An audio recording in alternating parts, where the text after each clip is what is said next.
Matagumpay na ginanap ang ika-75 anibersaryo ng Full Moon Club sa bayan ng Bungabon, Nueva Ecija.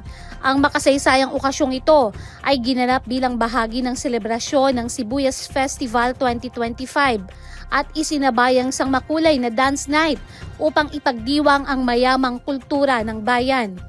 Pinangunahan ng selebrasyon ng kasalukuyang Full Moon Club President na si Iris Melo Ona at nina Chito Villar, VP of Public Relations, Danny Ilagan, VP of Operation at Agnes Rube, VP of Finance. Naging bahagi rin ng programa si Mayor Rick Padilla ng Bayan ng Bungabon na nagbigay ng mainit at makabuluhang mensahe para sa lahat ng mga panauhin at miyembro ng Full Moon Club. Nagparada rin sa naturang event ang Full Moon Muses na sina Margaret Ilagan Lacorte, Mrs. Bungabon, Full Moon Club 2025 Philippines, Elvira Domingo Vitog, Mrs. Bungabon, Full Moon Club 2025 USA at Kim Cruz. At si Kim Cruz, Miss Bungabon, Full Moon Club 2025. Nagkaroon din ng paggawad ng mga plaque of recognition para sa mga natatanging miyembro na kinilala sa kanilang mahalagang ambag at dedikasyon sa samahan.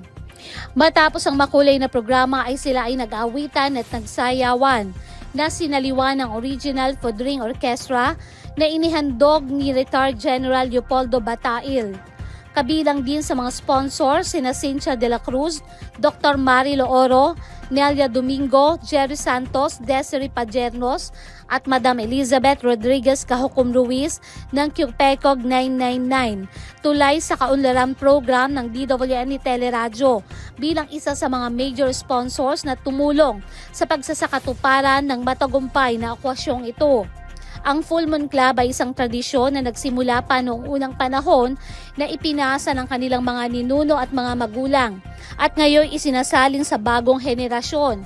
Isa itong aktibidad na nag-uugnay sa mga mamamayan ng Bungabon bilang alay ng bayan para sa bayan. At yan ang balitang Nueva Ecija, Juanet Bonda nag-uulat sa DWN Teleradyo ang inyong kakampi.